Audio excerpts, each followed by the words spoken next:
Welcome to Stick Shift Hot Wheels. This is a comparison between the Hot Wheels Blue Card Dodge Viper and the Matchbox Dodge Viper RT10. The Dodge Viper is one of the most iconic sports cars from the 90s. In 1988, Chrysler President Bob Lutz suggested that the company should consider producing a modern Cobra, and a clay model was presented a few months later. Carroll Shelby helped with its development. It was a raw, back to the basic sports car. So much so that for the first few years, the car didn't even have windows. You had to put in plastic windows that slid into slots, and there was a very crude convertible top. There were no exterior door handles on the vehicle, which seems very, very impractical. The interior would become incredibly hot from the side pipes right underneath the doors. Drivers and passengers alike would also be susceptible to getting burns on their legs from this exhaust as well. Ouch. The Viper had no driver aids, no traction control, no stability control. You were on your own. The Viper's 8-liter V10 produced 400 brake horsepower at 4,600 RPM and 465 pound-foot of torque at 3,600 RPM. Fuel economy was rated at 12 miles per gallon city, 21 miles per gallon highway, but I doubt anybody was getting anywhere near that. Top speed was 165 miles an hour.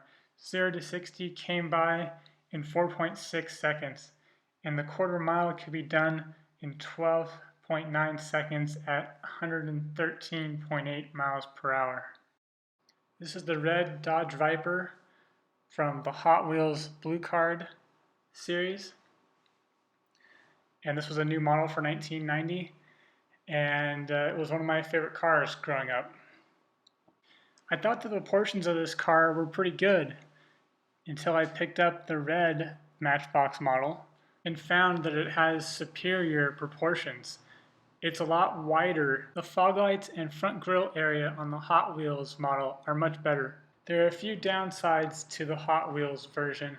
There's no tampos on the taillights, and the vents on the hood are a lot smaller than the real-life counterpart. For 2016, Hot Wheels retooled this casting, and the fog lights no longer have this nice recess in them for reference. This Matchbox Dodge Viper RT10 is a kind of a retooled casting. Matchbox had a Viper casting in the 90s, and it didn't look quite this good. The proportions were kind of weird as well, so this car really hits the mark. The tampos on the side with the Viper logo and the Viper snake are really cool, and these black 5-spoke rims really suit the car perfectly with these black headlamps. I really love this candy apple red paint. It looks very, very shiny and deep, and I don't know, it suits the Viper well, very, very well. It'll be interesting to see if Matchbox comes out with any other color variations of this model. Unfortunately, there are no tampos for the taillights or the rear emblems on the back of the vehicle. The Matchbox version is the more true-to-life, realistic casting, in my opinion.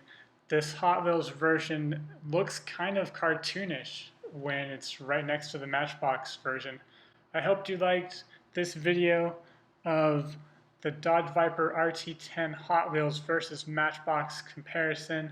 Like and subscribe to my channel Stick Shift Hot Wheels for more Hot Wheels and Matchbox videos. Don't forget to click the notification bell so you don't miss any videos.